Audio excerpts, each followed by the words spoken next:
માંડવીની શ્રી સરસ્વતી શિશુવાટિકામાં મીના રમીલા આનંદવનનું ઉદ્ઘાટન કરવામાં આવ્યું.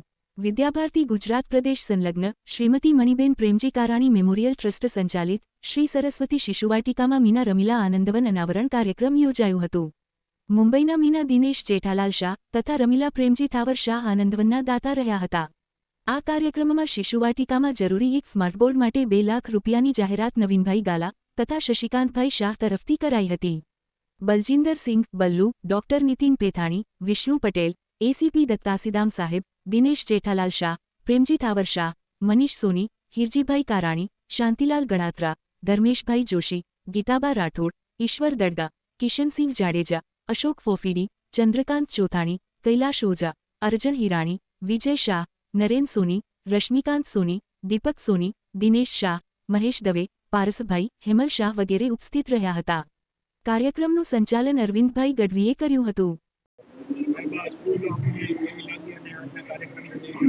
એન્કર વિદ્યાધામ એટલે હું એમના ઘણા વર્ષોથી જોડાયેલો છું. હિરજીભાઈ કારાણી, બધા કારાણી ફેમિલી સાથે અમારા અંગત રિલેશન છે અને આ સ્કૂલ સાથે અમને અનંત પ્રેમ છે. એટલે સ્કૂલની ક્યાં વાત થાય તો અહીં માંડવીની સ્કૂલની પહેલી વાત થાય.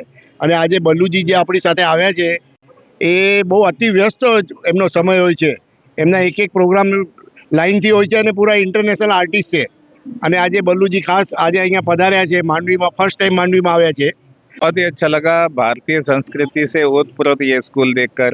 और मुझे बताया गया कि अभी बच्चे जब यहाँ एंटर करते हैं तब एक फिसल पट्टी बनाई हुई है, यहाँ एक गेट बना हुआ है और वहाँ से खेलते कूदते स्कूल के अंदर एंटर करते हैं। और ये स्थिति बन जाती है कि संडे के छुट्टी वाले दिन भी बच्चे जिद करते हैं कि हमको स्कूल जाना है। तो ये जो कॉन्सेप्ट है और ये जो आनंद की अवस्था बच्चों के मन में स्कूल के प्रति बनाई गई है, ये देखकर बहुत अच्छा लगा। यहाँ के जो प्रधानाचार्य है और स्टाफ है, आपको उनकी सेवा भावना कैसी लगी? बहुत ही प्रेम से मिले। मांडवी का हर सदस्य, हर शख्स जो भी मिला इतने ही प्यार से मिला है।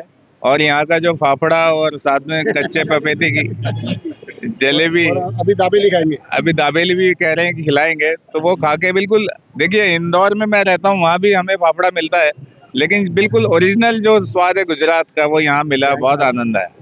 नमस्कार. વિદ્યાભારતી ગુજરાત પ્રદેશ સંલગ્ન અને શ્રીમતી મણિબેન પ્રેમજી કારાણી મેમોરિયલ ટ્રસ્ટ સંચાલિત માંડવીની શ્રી સરસ્વતી શિશુવાટિકાના બગીચા એટલે રમતગમતના અનાવરણ પ્રસંગે આજે 13/1/2026ના રોજ એક સરસ મજાનો નાનકડો એક કાર્યક્રમ રાખ્યો હતો. આ બગીચા અનાવરણના કાર્યક્રમમાં વિશ્વમાં જે પ્રખ્યાત છે બલ્લુ ફ્લૂટ નામથી એવા શ્રી બલજિંદર સિંઘ આ અનાવરણ પ્રસંગે ઉપસ્થિત રહ્યા હતા. એમના કરકમલોથી આ બગીચાનું અનાવરણ થયું હતું.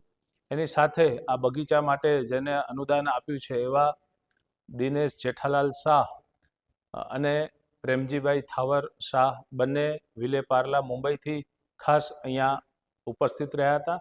એમની સાથે મુંબઈથી કેટલાક મહેમાનો મનીષભાઈ સોની, જયંતિભાઈ, કમલેશભાઈ જે બલજિંદરસિંહ સાથે છે એ બધા જ અતિથિઓ પણ મુંબઈથી આવ્યા હતા. અને સવારે સૌથી પહેલાં બગીચાનું અનાવરણ થયું. ત્યારબાદ શિશુવાટિકાના બાળકો દ્વારા એક નાનકડો સાંસ્કૃતિક કાર્યક્રમ થયો.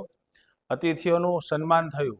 ખાસ કર્ણાવતીથી આપણા ટ્રસ્ટના પ્રમુખ અને વિદ્યાભારતી ગુજરાત પ્રદેશના અધ્યક્ષ ડૉક્ટર નીતિનભાઈ પેથાણી અને માન્ય શ્રી વિષ્ણુભાઈ પટેલ જે વિદ્યાભારતી ગુજરાત પ્રદેશના મહામંત્રી છે એ બંને પણ ઉપસ્થિત રહ્યા હતા અને મહેમાનોનું સન્માન સત્કાર કર્યો હતો.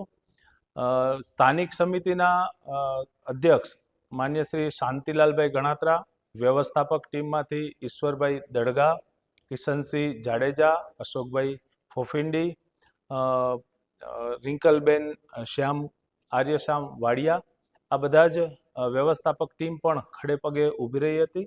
વિદ્યાલયના શિશુવાટિકાના પ્રધાનાચાર્ય શ્રી ગીતાબેન રાઠોડ પણ આ કાર્યક્રમમાં ખાસ કરીને વ્યવસ્થા સંભાળી રહ્યા હતા. વિદ્યાલયના તમામ આચાર્ય, ટીમ, સહાયક મિત્રો સાથે મળી અને આ કાર્યક્રમને સફળ બનાવ્યો હતો. માન્ય શ્રી હિરજીભાઈ કારાણી અમારા જે રાહબર છે એ પણ આ પ્રસંગે ઉપસ્થિત હતા. બાળકોનો સાંસ્કૃતિક કાર્યક્રમ પૂરો થયો ત્યારે બલજિંદરસિંહના શબ્દો હતા કે આ વિદ્યાલય જે સંસ્કાર સાથે શિક્ષણનું કામ કરી રહી છે, જે સંસ્કાર સિંચનનું કામ કરી રહી છે, એ ખરેખર બિરદાવવા યોગ્ય છે. આ પ્રકારે વિદ્યાલયના કાર્યકર્તાઓનું મનોબળ એમને વધાર્યું હતું. શિશુવાટિકાના વંદના કક્ષમાં જે એક સ્માર્ટ ટીવીની આવશ્યકતા હતી એ દિનેશભાઈ જેઠાલાલ શાહ દ્વારા મુંબઈના શ્રેષ્ઠીઓ સામે આ વાત મૂકતા નવીનભાઈ ઘાલા અને શશિકાંતભાઈ આ બંને લાકડિયાના નિવાસી છે અને બંને મિત્રોએ સાથે મળી અને વિદ્યાલયના શિશુવાટિકાના વંદના કક્ષ માટે સ્માર્ટ ટીવી માટે 2 લાખનું માતબર દાન અહીંયા જાહેર કર્યું હતું. આ કાર્યક્રમ માટે પણ બાળકોને બિરદાવવા માટે અનેક દાતાઓએ ઉદાર હાથે દાન આપ્યું હતું. આ કાર્યક્રમમાં માંડવીના દિનેશભાઈ શાહ, ખાસ મસ્કત ગુજરાતી સમાજના ચંદ્રકાંતભાઈ ચોથાણી, દીપકભાઈ સોની, નરેનભાઈ સોની, મુકેશભાઈ સોલંકી ભારત વિકાસ પરિષદમાંથી, આ સિવાય રાજેશભાઈ કાનાણી, સુજાતાબેન ધાયાણી, અનેક આવા મહાનુભાવો આ કાર્યક્રમમાં ઉપસ્થિત રહ્યા હતા અને આ કાર્યક્રમની શોભા વધારી હતી. ખાસ કરી અને બલજિંદરસિંહ જે બલ્લુનું પરફોર્મન્સ હતું, બલ્લુજીનું એ પરફોર્મન્સ એટલું બધું જબરજસ્ત હતું, મનમોહક હતું અને એક પ્રકારનું મેડિટેશન હતું કે 1.5 કલાકની જે એમનું જે સેશન હતું એ દરમિયાન એમને અનેક સંગીતો, અનેક ધૂનો, એમાં ભક્તિ ગીત હતા, ફિલ્મી ગીતો પણ હતા અને આધ્યાત્મિક ભાવથી સરગમ પણ હતી. તો એ એટલું સુંદર વાંસળી વાદન કર્યું હતું કે પ્રત્યક્ષ બધા જ લોકો જાણે એક સંગીતની યાત્રાએ નીકળ્યા હોય એ પ્રકારે મંત્રમુગ્ધ થયા હતા અને એ ધૂન ઉપર નાચી ઉઠ્યા હતા. બાળકોએ પણ આનંદ લીધો હતો.